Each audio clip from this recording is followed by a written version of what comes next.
Hello everyone, welcome again to JP online classes.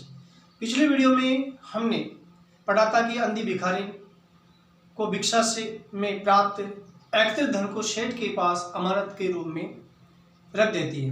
वह अपने बच्चे के उपचार के लिए अमानत के रूप में रखे गए धन को मांगती सेठ मना कर देता है। लेकिन आज हम जो सेठ देशभक्त और धर्मात्मा था वह याचक बन जाता है और जब अंधी बुढ़िया दाता बन जाती। अब यहाँ सेठ देशभक्त धर्मात्मा तो थे, लेकिन वो याचक कैसे बनते हैं और बुढ़िया कैसे दाता बनती, इस प्रश्न का अध्ययन करेंगे। अंधी बुढ़िया सेठ के दरवाजे पर बैठ गई थी, लेकिन सेठ ने दान देने के लिए यानी जो रुपए अमानत के रूप में रखे थे वो देने के लिए मना कर दिए। लेकिन फिर वो वापस कहती है कि मैं आपसे दान नहीं मांग रही हूँ, मैं जो आपके पास में जो अमानत के रूप में जो पैसे रखे थे वो मांगने आई हूँ। उसके पश्चात अंधी बुढ़िया को सेठ से नफरत हो गई। बैठे बैठे उसे कुछ ध्यान आया, उसने अपने बच्चे को गोद में उठा लिया और ठोकरें खाते गिरती पड़ती सेठ जी के पास पहुंची। फिर पुनः वापस वह विचार किया, उसने विचार करके और वापस पुनः सेठ जी के पास में दीनहीन दशा में अपने बच्चे के उपकार के लिए वह वहाँ किसी प्रकार से वह सेठ उपकार कर दे जिससे कि पैसा वापस दे दिया जाए, और वह वापस उसके दरवाजे पर वापस आ गई। बच्चे का शरीर ज्वर से भभक रहा था और अंधी का कलेजा भी।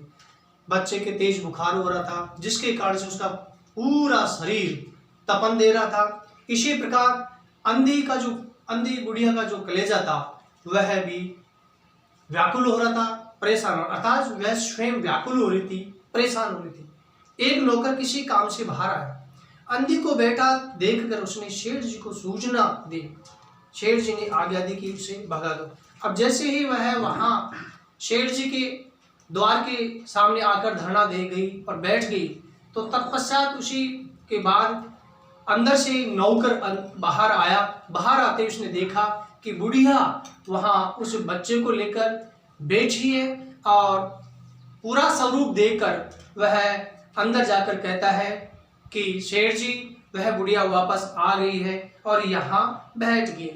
ये बात नौकर के द्वारा जब सेठ जी ने सुनी तो आनंद फानन में तुरंत नौकर को जवाब दिया कि आप उसको बुढ़िया को यहाँ से दरवाजे से भगा दो। नौकर ने अंधी को चले जाने को कहा, किंतु वह उस स्थान से हिली भी नहीं। अब जैसे ही सेठ जी के द्वारा नौकर को कहा गया कि आप यहाँ से चली जाए, लेकिन नौकर के कहने के कारण से भी वह वहां से हिली भी नहीं, टस से मस से भी नहीं, और उस दरवाजे पर धरना देकर बैठ गई। मारने का भय दिखाया, वह टस से मस नहीं हुई। नौकर के द्वारा अंधी बुढ़िया को मारने की धमकी दी गई, लेकिन वह स्थिर होकर वहीं बैठी। टस से मस न होना मुहावरे का अर्थ होता है एक जगह स्थिर हो जाना। टस लिख के बता रहा हूं, टस से मस न होना अर्थात एक जगह स्थिर होकर बैठ जाना। उसने फिर अंदर जाकर कहा कि वह नहीं मान रही, यानी वापस पुनः नौकर के द्वारा सेठ जी को बता दिया कि वह यहाँ से नहीं हिल रही है और अपने दरवाजे के सामने बैठ गई। सेठ जी स्वयं बाहर पधारे, सामने ही उन्होंने बुढ़िया और बच्चे को देखा। जैसे ही सेठ जी को नौकर के द्वारा बात बताई गई, सेठ जी अपने मकान हवेली से बाहर आए। उन्होंने देखा कि महिला जो अंधी महिला है, बुढ़िया है, वह दरवाजे के सामने बैठी हुई है और उसके पास में एक छोटा बच्चा भी है, और उस बच्चे को और बुढ़िया को आराम से सेठ जी के द्वारा देखा गया। अब देखो एक शब्द आया और एक होता है और होता है दिशा के लिए, और जो शब्द है जैसे और माता और पिता, यानी दो के बीच में और शब्द का और दिशा के लिए इंगित किया जाता है। बच्चे को देखकर उन्हें बहुत आश्चर्य हुआ, बच्चे को देखा, बड़े अजीब सा महसूस किया। उसकी शक्ल सूरत उनके मौन से बहुत मिलती जुलती है। जैसे ही बच्चे को उन्होंने देखा, क्योंकि 5 वर्ष पूर्व उनका बच्चा कहीं खो गया था, गुम हो गया था, तो जैसे उसकी शक्ल सूरत अर्थात जो चेहरे का जो आकार प्रकार देखा सेठ जी के द्वारा, तो उसने महसूस किया कि यह मेरे मोहन के समान नहीं उसकी शक्ल सूरत है। 5 वर्ष हुए तब मोहन किसी मेले में खो गया, गुम गया था। बहुत खोज की पर उसका पता नहीं मिला। हर जगह देखा गया लेकिन कहीं भी पता नहीं चला। उन्हें स्मरण हो आया कि मोहन की जांघ पर एक लाल रंग का चिन्ह था। उनको याद हुआ, स्मरण शब्द आया है, स्मरण शब्द का अर्थ होता है याद होना। उनको याद हुआ कि उनकी मोहन की जांघ पर एक चिन्ह था। चिन्ह का मतलब होता है शारीरिक निशान, जैसे किसी चाकू के द्वारा वार हो जाए या किसी दाग हो जाए फोड़ी पूंछी के द्वारा, तो वह जांघ पर उसके एक चिन्ह था, शारीरिक निशान था। उसको उन्होंने देखा। इस विचार के आते ही उन्होंने अंधे की गोद के बच्चे की जांघ देखी। जैसे ये उसके मस्तिष्क में विचार आया, जाकर देखा अंधे के पास में जो बच्चा बैठा था, उसको जाकर देखा, उसे चिन्ह जो शारीरिक जो निशान था पहचानते उसको दाग को के द्वारा सेठ जी के द्वारा देखा गया, परंतु पहले से कुछ बड़ा, क्योंकि बच्चा बड़ा हो गया तो वह जो शारीरिक निशान था वह भी बड़ा हो चुका था। उसको विश्वास हो गया कि बच्चा उन्हीं का है। अब पूर्णतः उसको याद हुआ कि वास्तविक रूप से ये मेरा ही बच्चा है। तुरंत गुड़िया से छीनकर अपने कलेजे से चिपका लिया। हाथों हाथ गुड़िया के पास में जो बच्चा गोद में था, छीना छिपटी के द्वारा सेठ जी के द्वारा, और उसको तुरंत ही अपने पास हृदय पर लगाकर और चिपका लिया। स्नेह वश प्यार वश और अपने कलेजे से चिपका लिया। शरीर ज्वर से तप रहा था और उस बच्चे के अत्यधिक रूप से बुखार हो रही थी। ज्वर जो शब्द आया है उसका अर्थ होता है बुखार। डॉक्टर लाने के लिए नौकर को भेजा और स्वयं मकान के अंदर चले गए। हाथों हाथ आनंद फानन में और उसके प्राथमिक उपचार के लिए कैसे भी बच्चे की बुखार दूर हो जाए, तो उन्होंने किसी व्यक्ति को डॉक्टर को बुलाने के लिए भेजा। अंधी खड़ी हो गई और चिल्लाने लगी। जैसे ही छीना चिपटी के माध्यम से बच्चे को छीन लिया गया सेठ जी के द्वारा, तो अंधी बुढ़िया चिल्लाई, परेशान हो गई, मेरे बच्चे को न ले जाओ, अरे आप है ना मेरे बच्चे को मत ले जाइए। इस प्रकार से उसने चिल्लाना शुरू किया। मेरे रुपए तो हजम कर गए, अर्थात आपने मेरे जो रुपए थे वो आपने गबन कर लिया गया या चोरी कर लिया। जो अमानत के रूप में आपके यहाँ हवेली में रखा था वो रुपए तो आपने गबन कर लिए गए, लेकिन मेरा जो बच्चा है आप उसको क्यों छीन रहे हैं? शेर जी बहुत चिंतित हुए और कहा, अब जब ये बात उन्होंने बताई कि आपने मेरे जो अमानत में रखे हुए पैसों को हजम कर लिए, गबन कर लिया गया, मेरे बच्चों को क्यों छीन रहे? तो इस बात को सुनकर और शेर जी बहुत ही परेशान हो गए और कहा, बच्चा मेरा है, यही एक बच्चा है, 5 वर्ष पूर्व कहीं खो गया था, अब मिला। अब अपनी पिछली बात दोहराता हुआ कहता है कि मैं अपने बच्चों को पहचान गया हूँ, ये बच्चा मेरा है। यानी आत्मत अपनापन दिखाते हुए कहता है, क्योंकि शारीरिक जो निशान था उसको पहचान गया और अपनत्व की भावना सेठ जी के मन में जाग गई और सरलता से अंधी गुड़िया को कहता है कि 5 वर्ष पूर्व मेरा बच्चा खो गया था, उसको अपनी बात बतलाता है, अब यह मेरे को मिल गया, इसे कहीं न जाने दूंगा और लाख प्रयत्न करके भी इसके प्राण बचाऊंगा। अर्थात मैं यहाँ से किसी भी स्थान पर उसको ले जाने नहीं दूंगा, चाहे मुझे किसी भी प्रकार की कोशिश करनी पड़े, लेकिन मैं इसके प्राणों की रक्षा करूंगा। ये बात शेठ जी ने अंधी गुड़िया को बतलाई। एक शब्द आया कहीं शब्द आया है, ये स्थान के लिए आया है जो कहाँ शब्द से बनता है। अंधे ने एक जोर का ठहाका लगाया, यानी जोर से गुस्से से आवाज मारी, तुम्हारा बच्चा है इसलिए लाख यत्न करके भी उसे बचाओगे। अच्छा ये आपका बच्चा है और आप प्रयत्न पूर्वक इसको बचाने की कोशिश करियो। मेरा बच्चा होता तो उसे मर जाने देते क्यों?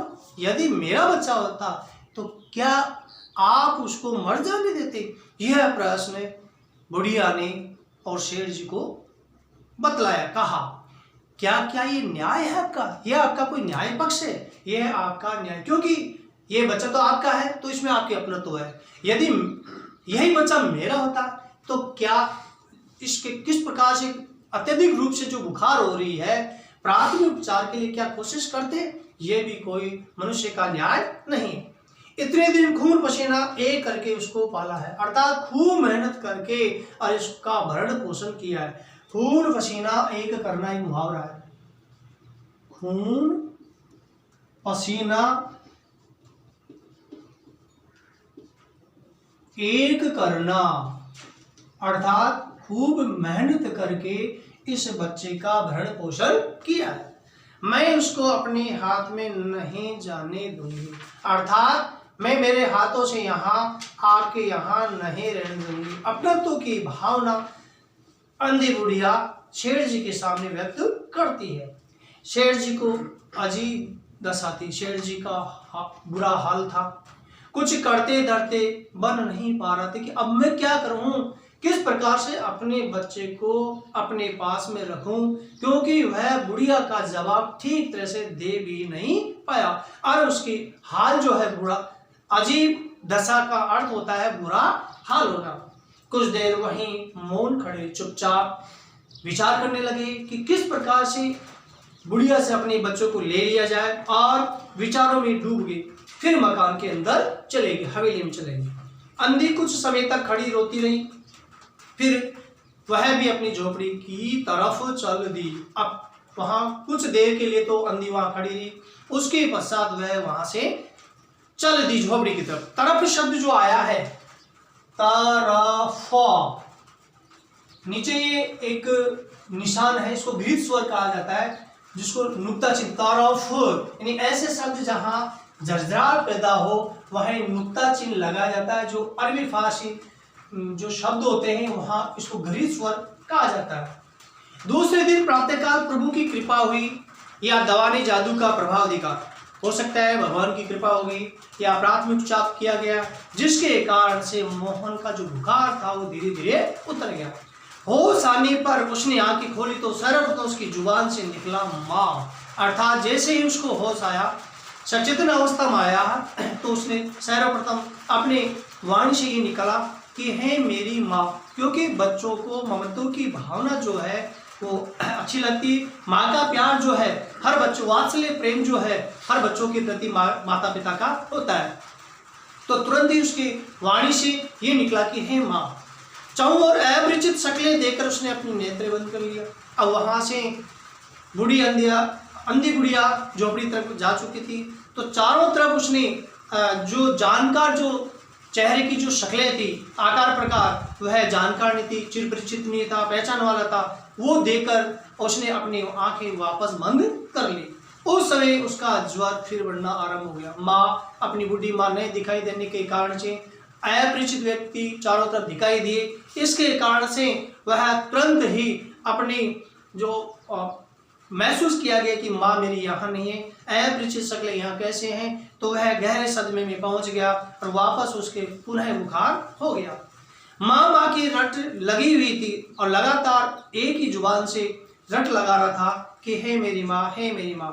डॉक्टरों ने जवाब दे दिया कि इसका मैं इलाज नहीं कर सकता। शेठ जी के हाथ पांव फूल गए, चारों ओर अंधेरा दिखाई पड़ने लगा। अब जैसे ही उस मोहन की जो स्थिति थी वो नाजुक हो गई, बुखार तेज गति से हो गया, तो शेठ जी बहुत घबरा गए, हाथ पांव फूल गए। मुहावरा है, हाथ पांव फूलना, अर्थात घबरा जाना। और इसके अलावा चारों तरफ और केवल शेठ जी को अंधकार ही अंधकार दिखाई दिया। क्या करूं, एक ही बच्चा। अब मैं ऐसी स्थिति में आ गया कि अब इसका उपचार कैसे किया जाए, इसको कैसे जीवित किया जाए, इसकी बुखार कैसे दूर की जाए, ऐसे विचारों में शेठ जी डूब गए। इतने दिनों बाद मिला भी तो मृत्यु उसको अपने चंगुल में दबा रही है, इसे कैसे बचाऊं। यानी खूब सारे यत्न करने के बाद में मेरे को मेरा बच्चा प्राप्त हुआ है, लेकिन अब यह मृत्यु को प्राप्त होने वाला है। उस मृत्यु के चंगुल से, जाल से मैं इसको कैसे बचाऊं। मेरे पास में किसी प्रकार का कोई बचाव नहीं रहा है। चंगुल शब्द आया है, उसका अर्थ होता है जाल, चंगुल। सहसा उनको अंधी का ध्यान है। अचानक विचार आया कि अब कैसे भी और अंधी को अपना बना लिया जाए, जिसके कारण से सहला फुसला कर उसको यहाँ लाया जाए। हो सकता है ये बच्चा माँ की जो ममता, जो भावना है, अपनापन जो उस द्वारा दिया जाए तो ये ठीक हो सकता है। पत्नी को बाहर भेजा कि देखो कहीं वह अब तक द्वार पर न बैठी, देखो कि यहाँ बैठी है तो क्यों नहीं उसको अंदर बुला लिया जाए।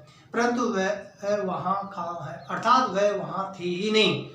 शेठ जी ने फिटन तैयार कराई और बस्ती से बाहर उसकी झोपड़ी पर पहुंचे।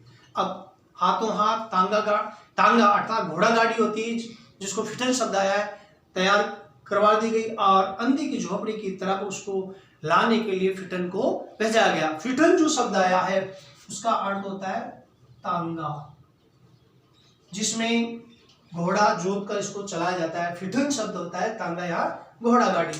तो घोड़ा गाड़ी को तुरंत ही झोपड़ी की तरफ भेज दी गई। झोपड़ी बिना द्वार की थी, अंदर गई, अर्थात किसी प्रकार का क्यों जीर्ण शीर्ण अवस्था में थी और अंदर गई।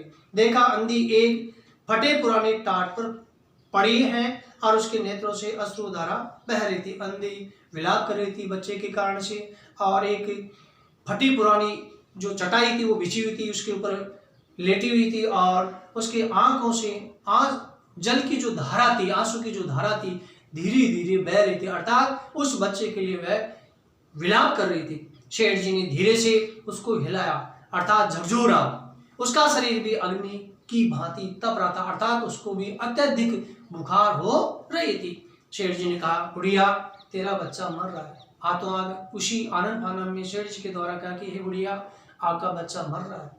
डॉक्टर निराश हो गए, अर्थात हमारे द्वारा कई प्रयास किए गए लेकिन बच्चे की बुखार दूर नहीं हो रही। यहाँ तक कि डॉक्टरों ने मना कर दिया है। वह रह रहकर तुझे पुकारता है, आपको ही पुकार रहा है, अब तू ही उसके प्राण बचा सकते हैं। अर्थात शेठ जी के द्वारा अपने तू की भावना व्यक्त करते हुए और अंधी बुढ़िया के सामने अपने विचार प्रस्तुत किए। चल और मेरे नहीं अपने बच्चे की जान बचा। पहले तो कहा कि मेरे बच्चे की, लेकिन अपने शब्दों को वही वाणी को बंद करता हो गया था कि आपका बच्चा नहीं, मेरा बच्चा नहीं, आपके बच्चे को की जो जान है वो बचा लीजिए। अंधे ने उत्तर दिया, मरता है तो मरने दो, मैं भी मर रही हूँ। अर्थात क्योंकि वह दुखी हो गई थी, इसके कारण से उसने पाला पोसा था और शेठ जी ने उससे छीन लिया गया, लेकिन इन भावों के कारण से वह व्यतीत हो चुकी थी। तो उसने जवाब दिया, क्योंकि निरुत्तर हो गई कि मर जाने दो बच्चे को, हम स्वर्ग में फिर माँ बेटे की तरह मिल जाएंगे, अर्थात हमारी मृत्यु हो जाएगी तो हमारी आत्मा एक दूसरे में मिल जाएगी, वहां स्नेह वश हम मिल लेंगे।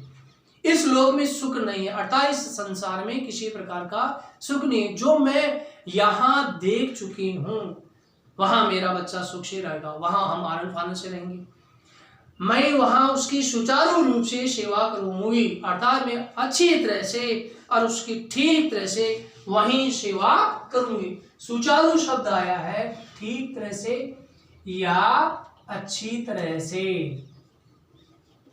इसका अर्थ होता है ठीक तरह से या अच्छी तरह से, अर्थात स्वर्ग में ही उसकी मैं सेवा करूंगी। शेठ जी रो दी। अब शेठ जी रोने लगे कि अब क्या किया जाए। आज तक उन्होंने किसी के सामने सिर नहीं झुका, अर्थात जो व्यक्ति धर्मात्मा है, जो लोगों की सेवा करने के लिए आगे रहता है, जो समर्पण भाव रखता है, जिसमें देशभक्त की भावना है, किसी के सामने आज तक मांगना स्वीकार नहीं किया वह, किंतु इस समय अंधे के पांव पर गिर पड़े, अर्थात व्याकुल हो गया, परेशान हो गया, अपने बच्चों को मांगने के लिए विवश हो गया और रो रो कर कहा, ममता की लाज रख लो हे, यानी अपनत्व की भावना आप रख लीजिए, आखिर तुम उसकी माँ हो। अब ममता जब शब्द कहते, ममता का अर्थ होता है अपना, अपनत्व की भावना, अपनाना। चलो तुम्हारे जाने से वह बच जाएगा। ममता शब्द ने अंधी को विकल कर दिया, परेशान कर दिया। जैसे ममता शब्द उसके सामने प्रस्तुत किया अपनेपन की, तो वहां बूढ़ी माँ की जो आत्मा थी झकझोर देगी और वह परेशान होगी। विकल शब्द आया है, उसका अर्थ होता है परेशान होना। अर्थात ममता शब्द ने बूढ़ी माँ को विकल कर दिया, परेशान कर दिया, झकझोर दिया, उसके हृदय को झकझोर दिया। उसने तुरंत कहा अच्छा चलो। अब बूढ़ी माँ तैयार होगी कि ठीक है हम चलते। शेठ जी सहारा देकर उसे बाहर लाए और फिटन पर बैठा दिया। देखो जहां एक तरफ तो शेठ जी ने जो उस अंधी बुढ़िया के द्वारा जो धन संग्रहण किया गया था और अमानत के रूप में रख दिया गया, वापस 2 वर्ष बाद वापस वह पहुंची तो शेठ जी ने मना कर दिया था।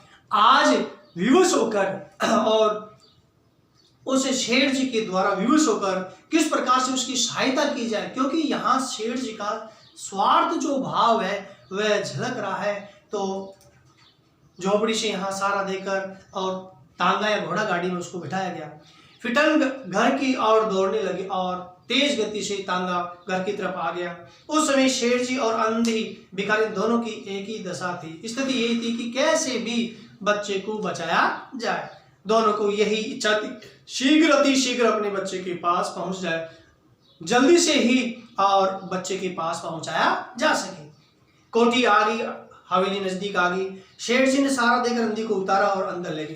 यानी फिटन के द्वारा शेठ जी के फिटन से के जैसे ही अंधी बुढ़िया को उतारा जा रहा था तो शेठ जी ने सहारा दिया गया और हवेली के अंदर ले गई। भीतर अंधी ने मोहन के माथे पर हाथ फेरा, यानी अंदर चले गई और जहां अत्यधिक रूप से उसके बुखार हो रहा था मोहन के, वहां जाकर और अंधी ने उसके ऊपर हाथों पर अपना जो सिर के ऊपर अपना हाथ धीरे से प्रेम व स्नेह वश हाथ से लाया। मोहन पहचान गया कि यह उसकी माँ का हाथ है। जैसे माता बहनें अपने बच्चे पर स्नेह व से प्यार करती है, तो आत्मा एक दूसरे व्यक्ति की आत्मा जो है अपने आप ही उसका प्रेम जो है वह पहचान जाता है। तो वह बच्चा अपनी माँ को पहचान गया। उसने तुरंत नेत्र खोल दिए तो अपनी माँ को अपने समीप खड़े हुए देखकर कहा माँ तुम आ गई। हाथों हाथ उसने आंखें खोली और पास में आते ही कहा कि हे माँ क्या आप आ गई।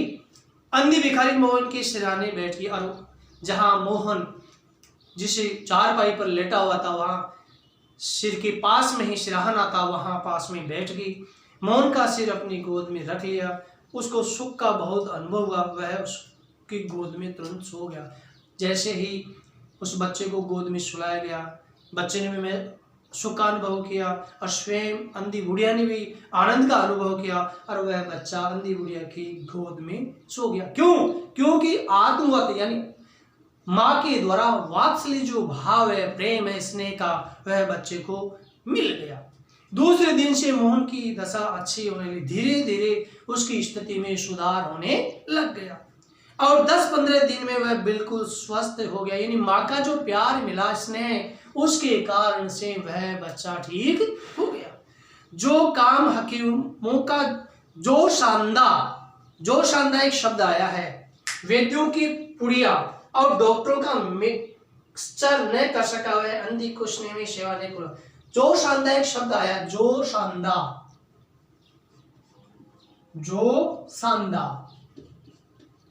शानदार का अर्थ होता है जड़ी बूटी से बना हुआ एक काढ़ा।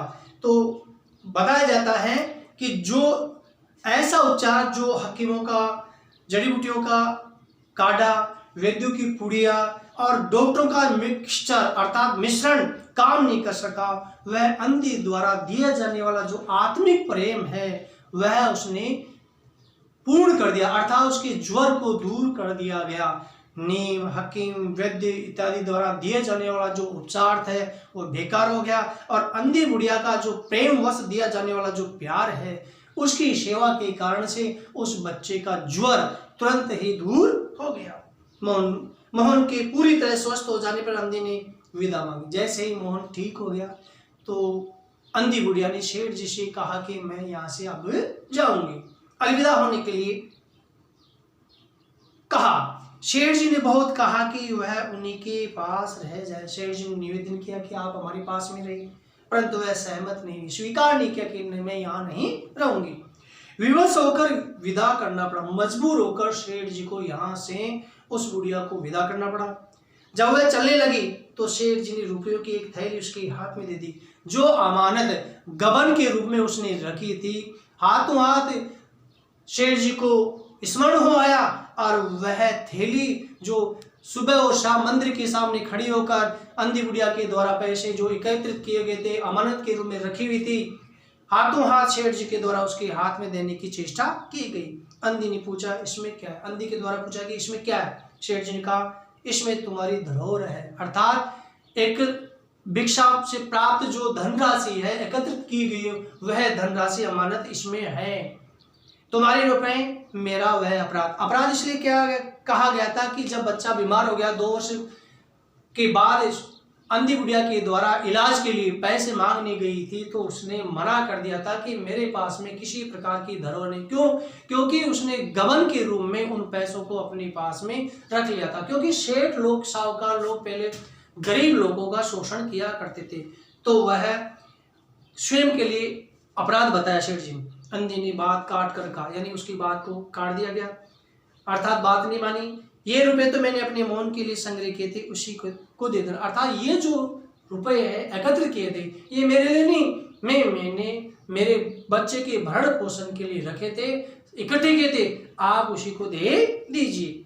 अंधी ने थैली वहीं छोड़ दी और लाठी टेकती चल दी, अर्थात उस जो थैली शेठ जी के द्वारा दी जाने वाली थैली को वापस वहीं रख दी और अपनी जो लाठी थी उसके सहारे से वह अपनी झोपड़ी की तरफ चल दी। बाहर निकल फिर उसने उस घर की ओर नेत्र उठाए, यूं देखा घर की तरफ, हवेली की तरफ। उसके नेत्रों से अश्रु बह रहे थे। किस प्रकार छोटे से बच्चे के मैंने पालन पोषण किया था भिक्षावृत्ति में, आज वह बच्चा जो है वह शेठ जी का है, मेरा बच्चा है नहीं है, तो किस प्रकार से स्नेह में वातावरण उसके हृदय में पैदा हो गया और अश्रु धारा उसके आंखों से बहने लगी, क्योंकि ममत्व जो भाव है वह हृदय से टपक रहा था। किंतु वह एक भिखारी होते हुए भी शेर से महान थी। कहा जाता है कि लेखक के द्वारा यह बताया जा रहा है कि वह भीख मांगने वाली महिला जो है उस जो सेठ धर्मात्मा या देशभक्त हुआ करता था उसके सामने वह भिखारी महान थी। क्यों?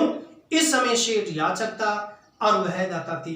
सेठ इसलिए याचक था क्योंकि उसने अपने भिक्षा के रूप में अपने पुत्र को उसे अंधी बुढ़िया भिखारिन से प्राप्त किया, और वह जो दाता जो सेठ होना चाहिए वहाँ भिखारिन स्वयं उस बच्चे को किस प्रकार से पाल पोस कर बड़ा किया और अंततः उसकी सेवा करती रही, और सेवा में दिया जाने वाला जो रुपया पैसा है वह समर्पण भाव से, त्याग भाव से और बच्चे के लिए वह दे दी और बच्चे को भी सेठ जी को सुपुर्द कर दिया। इसके कारण से वह अंधी भिखारी जो बुढ़िया है वह दाता बन गई।